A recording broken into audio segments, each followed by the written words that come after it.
Kesuksesan di dalam bisnis lebih sering datang kepada orang yang berani bertindak. Semoga yang nonton video ini dilancarkan rezekinya. Assalamualaikum warahmatullahi wabarakatuh. Selamat datang di DB Channel. Sobat DB, penyakit kita di Indonesia ini adalah penyakit sombong.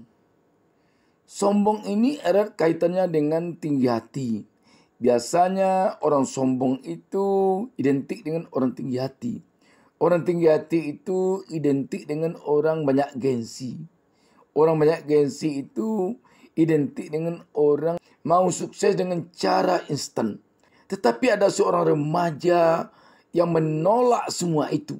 Dia memperlihatkan kepada negaranya, kepada bangsanya, bahwa anak muda harus mau kerja keras, harus menghilangkan gengsi-gengsian, harus menghilangkan sifat ingin instan, ingin cepat saja sukses tanpa proses, dan harus mau memulai usaha dari nol. Dan yang sangat penting, jangan sampai sombong karena mentang-mentang bertitel sekolah tinggi, kuliah di luar negeri, lantas malas memulai usaha dari nol. Anak muda yang satu ini telah memperlihatkan kepada bangsa dan negaranya bahwa dia perlu kita contoh teladani untuk remaja, untuk anak muda, untuk kaum milenial, untuk kaum Gen Z yang ingin sukses. Bayangkan, dengan 3 gelar dia tamatkan, 1 sarjana strata 1, 2 gelar untuk sarjana strata 2 atau S2. Dia tamatkan di luar negeri. Namun begitu pulang ke Indonesia, dia mau memulai usahanya dengan berjualan es di pasar. Bukan main, di pasar. Apakah karena orang tuanya miskin? Tidak, orang tuanya sebagai seorang entrepreneur juga. Tapi dia tidak mau mendompleng kesuksesan orang tuanya. Dia ingin sukses dari awal, dari nol, dari hasil jerih payahnya sendiri. Sobat DB, sengaja saya tayangkan kutipan acara yang sangat memotivasi yang ditayangkan Metro TV ini. Semoga ada manfaatnya bagi kita semua. Semoga bisa memotivasi kita di dalam mencapai sukses.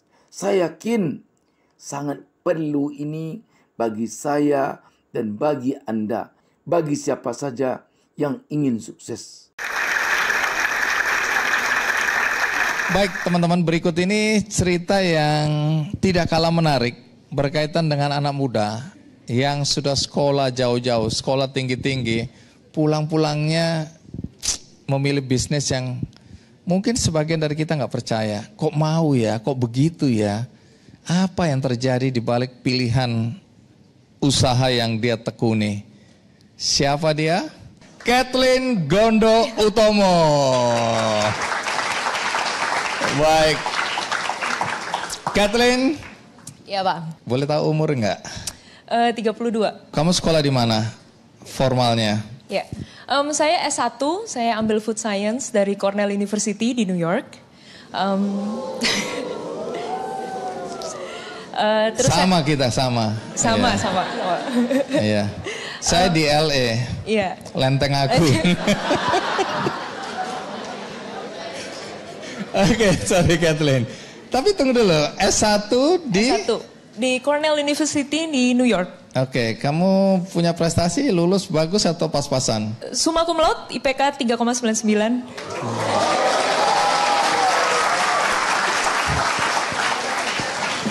Sampai di situ masih sama kita. Iya. Saya 299 tapi. Oke, S1, S2 katanya lanjut kuliah ya? Iya, jadi setelah S1 sempat kerja sebentar di pabrik keju, terus saya S2 di London Business School ambil Master Management Business. S2 saya 2 kali, 1 kali lagi di Fudan University di Shanghai, ambil Master of Science in International Business.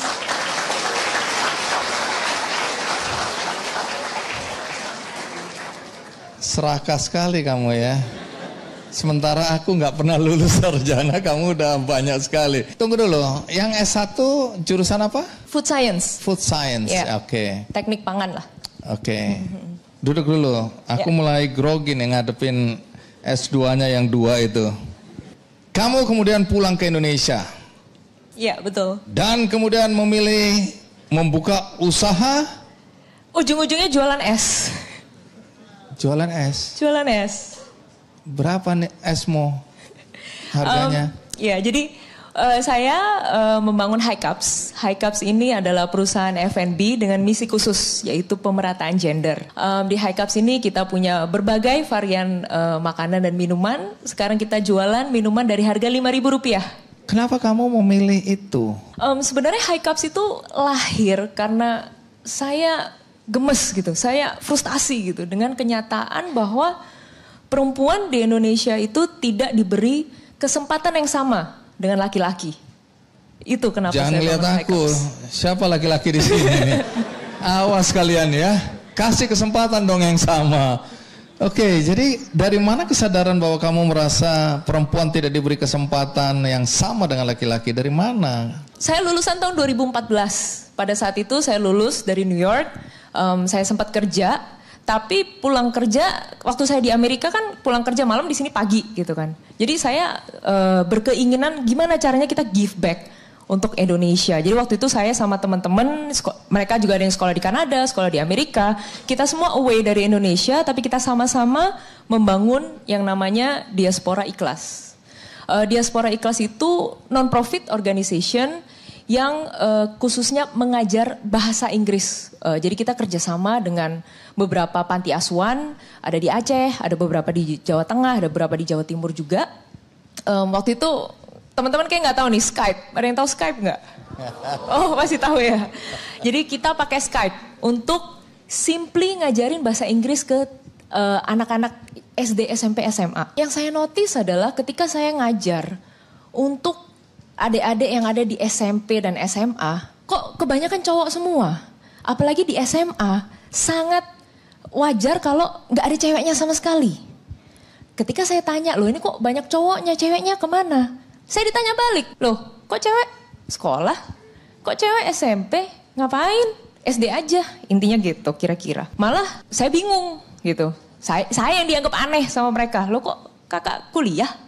Gitu. Jadi dari situ saya pun sadar bahwa masih ada aja daerah-daerah di Indonesia yang perempuan dari kecil mindsetnya sudah diajarin, ujung-ujungnya kamu pasti akan beribu rumah tangga, nggak usah sekolah tinggi-tinggi. Nah itu tuh saya gemes banget di situ. Itu trigger saya kenapa saya tertarik di bagian ya woman empowerment ini gitu. Tapi kita kembali dulu ke awal High Cups ini ya. Karena waktu kamu pulang dengan 3 gelar itu, kesarjanaan, kemudian kamu mulai merintis usaha jualan es. Persisnya es apa yang kamu jual hari itu? Oke, jadi waktu itu saya jualan berbagai variannya kayaknya cuma 5 waktu itu. 10 ribuan semuanya. Ada varian susu dengan stroberi, ada susu coklat. Jadi lebih ke banyak varian-varian susu di situ. Oke. Mereknya sudah High Cups. High Cups. Oke. Zaman dulu ya, itu tapi kamu itu cara menu jual, yang dulu. Iya. Cara jualnya bagaimana? Saya buka booth gerobak sih, gerobak 2x1 gitu. Saya beli gerobak bekas, dicat ulang. Saya buka waktu itu store pertama di Serang Banten.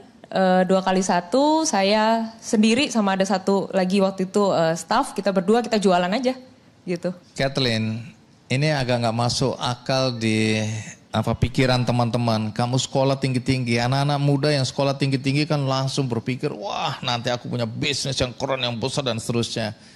Kamu jualan dengan gerobak gitu dan kamu langsung operasional juga di situ. Mau nggak mau. Apa yang ada dalam pikiranmu hari itu? Memang aku tahu tadi kan kamu jelasin bahwa kamu ingin membantu kaum perempuan. Tapi dimulai dengan jualan es dan kamu yang jualan langsung. Dengan modal berapa hari itu? Waktu itu 10 juta. Dari mana uangmu 10 juta itu? Sebelumnya kan saya kerja, saya ada tabungan. Oh ada tabungan, 10 juta kamu beli gerobak, lain-lain itu kamu cat bahan sendiri baku. Dan seterusnya, bahan baku kamu jualan. Betul. Oke, apa yang ada dalam pikiranmu hari itu? Jadi gini, pada saat memulai, waktu itu saya nggak mikir terlalu kompleks. Pokoknya saya punya visi ini, saya ingin membangun, saya ingin memperkenalkan bahwa wanita punya opsi, punya pilihan hidup. Ujungnya adalah kita ingin membangun satu komunitas wanita-wanita yang merdeka, wanita-wanita yang berani untuk berambisi dan bermimpi. Jadi ya saya tahu untuk ke sana nggak mungkin langsung ada di level situ. Pasti semua ada prosesnya. Dan kalau prosesnya itu pertama saya harus terjun sendiri, ya terjun aja nggak apa-apa. Karena kan nggak mungkin kita buka suatu outlet restoran yang gede tanpa ada pengalaman juga. Gitu kan. Jadi mungkin di situ adalah starting point saya. Gitu, saya mau jalan dulu aja deh, eksekusi dulu aja deh. Terus nanti kita reiterate, kita evolusi along the way. Jadi sekarang pun High Cups yang sekarang secara packaging, menu, harga, penampilan, booth, outlet itu berbeda jauh. Cara kita mendistribusikan barang, menjual itu berbeda jauh dengan High Cups yang dulu.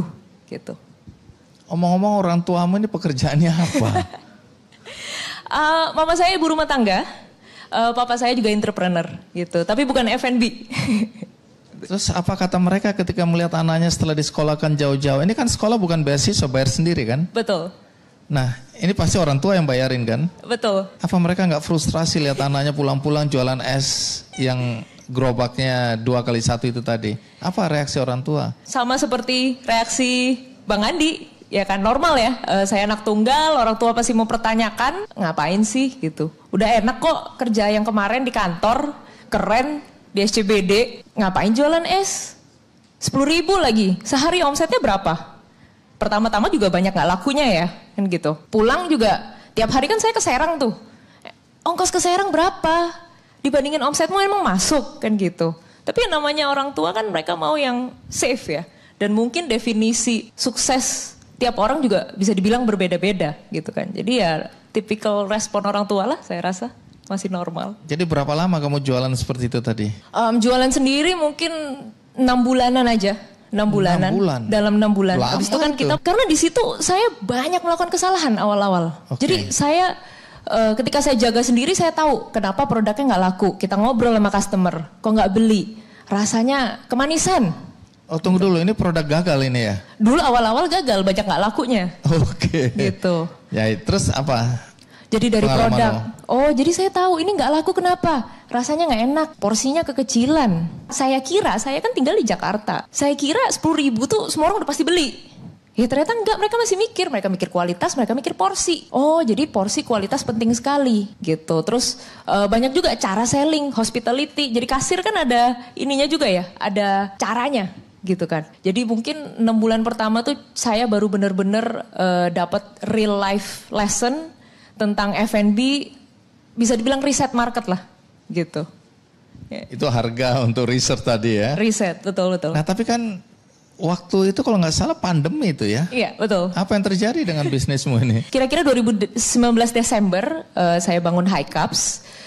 Saya masih ingat betul kita mulai lockdown itu Maret 2020. Tapi saya beruntungnya adalah di saat 2020 itu, jadi High Cups itu kan memang start di luar kota tier 2, tier 3. Tapi saya bukanya di banyak pasar swalayan. Di pasar swalayan ini justru pada saat Covid kan yang tidak tutup. Jadi malah growth kita bagus tuh. 2020 bagus sampai 2021. Jujur waktu di 2021 pun saya waktu itu listed Forbes 30 Under 30 Asia. Itu bener-bener bikin saya jujur jadi sombong sedikit gitu. Jadi saya malah brutally expand sampai ke Jawa Tengah, sampai ke Jawa Timur. Nah itu saya dapat lesson yang sangat-sangat berat di 2022 awal terutama. Karena ternyata dengan ekspansi yang brutal ini, tapi saya nggak punya sistem accounting yang kuat. Saya nggak punya sistem kasir yang kuat. Saya nggak punya sistem distribusi yang kuat. Jadi bisa berani nyampe sampai Jawa Timur itu bagai mendayung kapal bocor, berat sekali. Jadi saya pun sempat ada momen di mana di 2022 awal itu saya banyak tutup sekitar 30 toko. Tapi akhirnya kita mulai masuk ke Jabodetabek itu di 2022 Agustus tuh saya ingat gitu. Dan sekarang kita strengthen our bases di Jabodetabek area dulu. DB Channel tidak lupa mendoakan semoga seluruh pemirsa menjadi pengusaha sukses kaya raya. Salam sukses dari DB Channel. Wassalamualaikum warahmatullahi wabarakatuh.